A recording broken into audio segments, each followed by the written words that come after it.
Obrigado. Bom dia a todos e todas.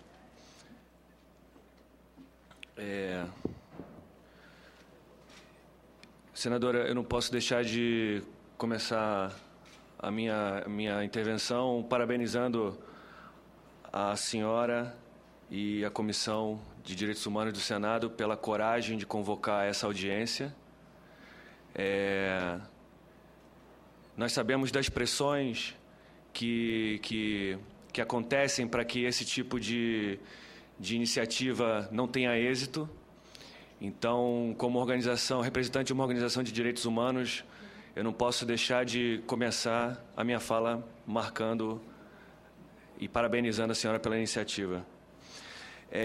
Da mesma forma que também quero, de uma certa forma, parabenizar também ao André pela coragem de expor esses fatos, né? De tornar público uma engrenagem criminosa de uma empresa que é amplamente beneficiada pelo Estado brasileiro através de financiamento público e através de todo tipo de iniciativa para flexibilização de leis e para dar maior agilidade às operações dessa empresa. E é importante que a sociedade saiba que essa mesma empresa viola direitos. E a iniciativa do André é importante para que a gente saiba que não são apenas estados que espionam, mas as empresas também. E essa iniciativa marca a coragem de expor esses fatos, abre esse debate na sociedade brasileira, um debate tão importante. A Justiça Global é uma organização de direitos humanos que há 14 anos atua na agenda dos direitos aqui no Brasil e que nos últimos anos vem dedicando um tempo cada vez maior ao acompanhamento de violações de direitos humanos no contexto de grandes empreendimentos econômicos, dos quais são exemplos usinas hidrelétricas, por exemplo, na Amazônia, como Madeira, as do Madeira em Rondônia, ou a de Belo Monte, no Pará, empreendimentos siderúrgicos como a TKCSA, ThyssenKrupp, Companhia Siderúrgica do Atlântico, no Rio, que também tem a participação acionária da Vale, ou mesmo o Comperj, o Complexo Petroquímico do Estado do Rio de Janeiro, obra da Petrobras, que dizimou a existência dizimou a pesca artesanal da Baía de Guanabara. Ou ainda os mega-eventos esportivos, como a Copa do Mundo e as Olimpíadas, que estão provocando remoções Brasil afora, e particularmente no Rio de Janeiro. O acompanhamento e a denúncia das violações de direitos humanos provocadas no contexto desses grandes empreendimentos tem tomado um tempo cada vez maior de organizações como a Justiça Global, que, junto aos movimentos sociais de resistência, tem realizado uma luta importante por direito e por justiça no contexto desses grandes empreendimentos. As ações da Vale também têm sido acompanhadas por nós, e principalmente as violações provocadas pela mineradora Vale. Razão pela qual a Justiça Global é parte também, e eu represento hoje aqui também, a articulação internacional dos atingidos pela Vale. Internacional porque a Vale já começa a exportar esse modelo predatório para outros países além do Brasil. Nós temos aqui hoje, e é importante marcar isso, a presença de companheiros de Minas Gerais, onde a Vale nasceu e, historicamente, causa impactos ambientais e sociais irreversíveis. Nós temos aqui os companheiros do movimento Serras e Águas de Minas, que estão lutando lá contra a implantação de uma mina na Serra da Gandarela.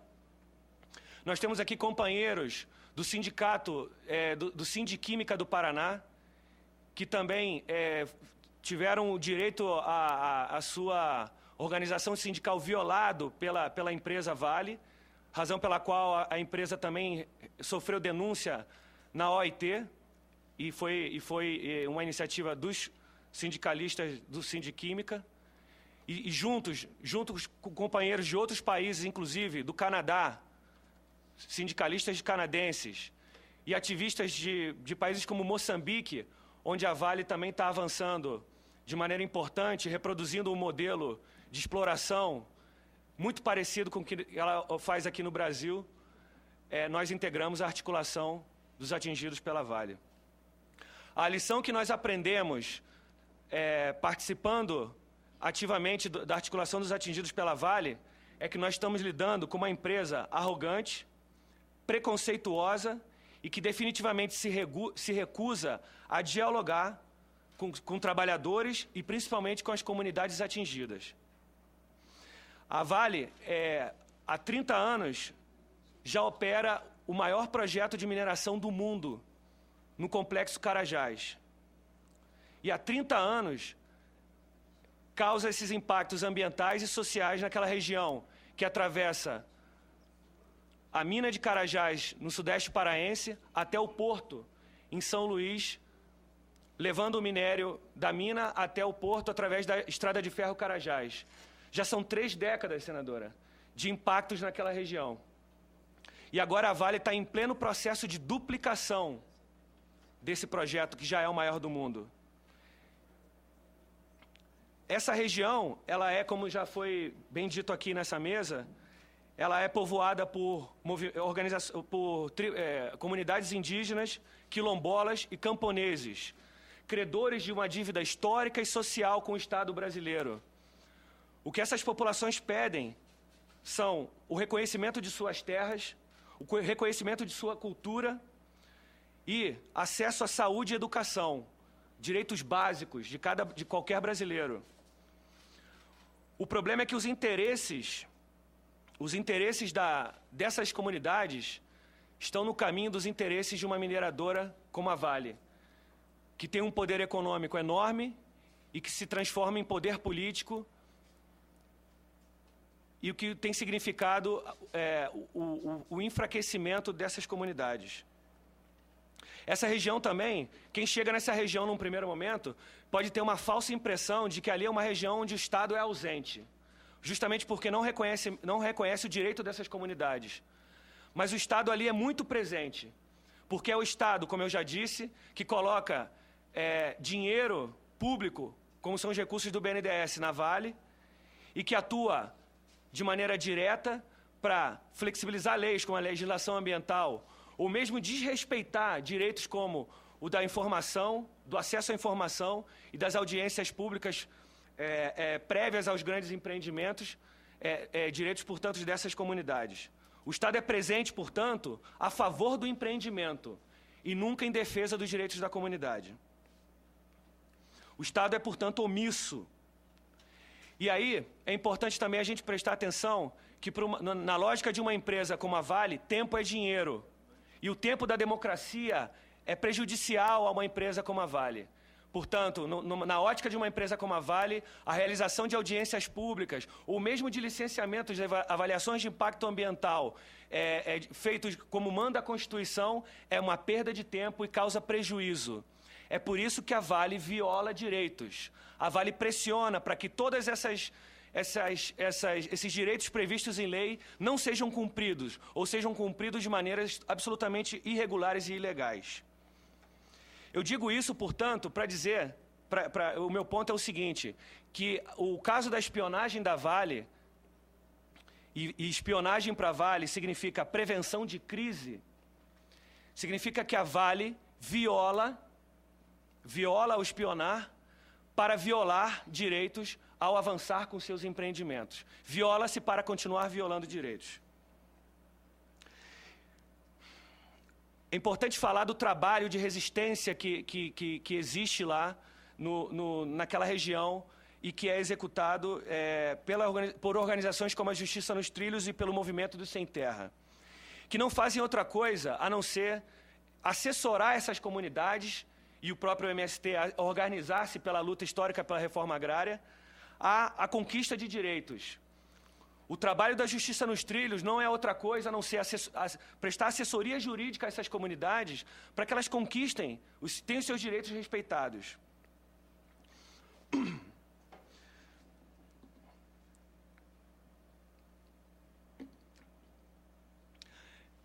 De certa maneira, a denúncia sobre espionagem sofrida pela Justiça nos Trilhos não é uma novidade.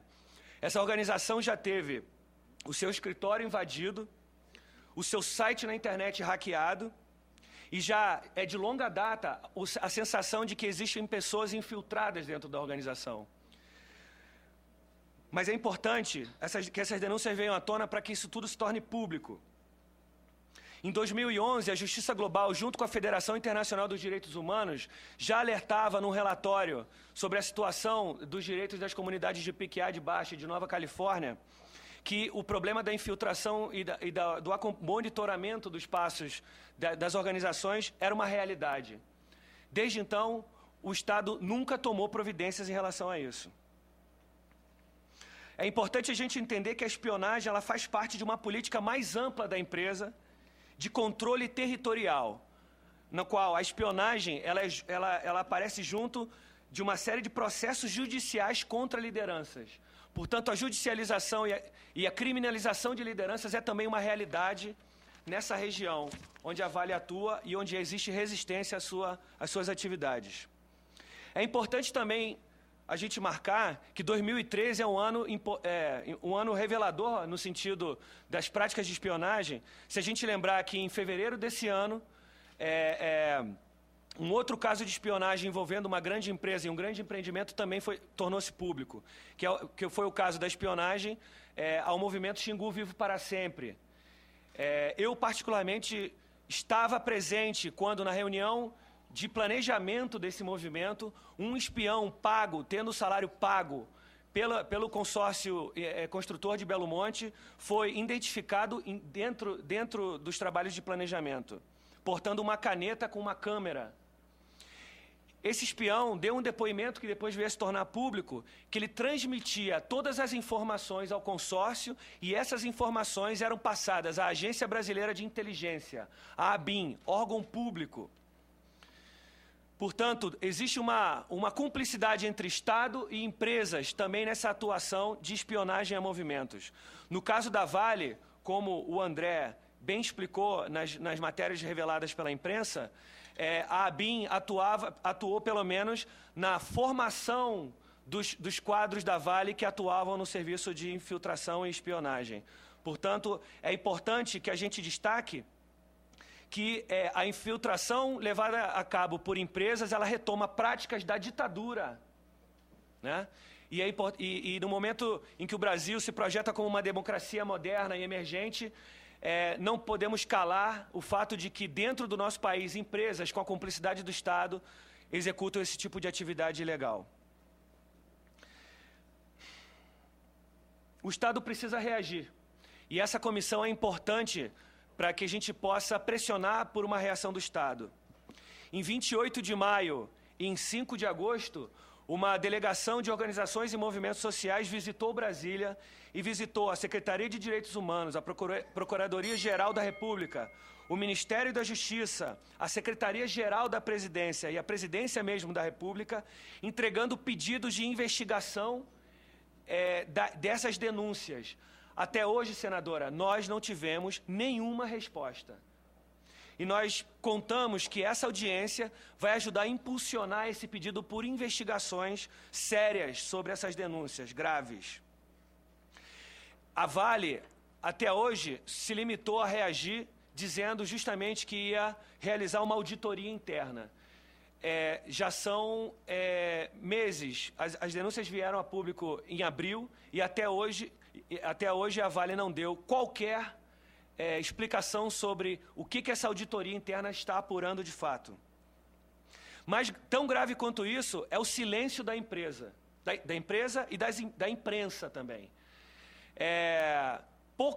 Poucos diários, poucos meios de comunicação se atreveram a destinar espaço a essas graves denúncias. E a gente sabe que, inclusive, as denúncias dizem respeito a monitoramento e espionagem de jornalistas, como é o caso da jornalista Vera Durão, do jornal Valor Econômico.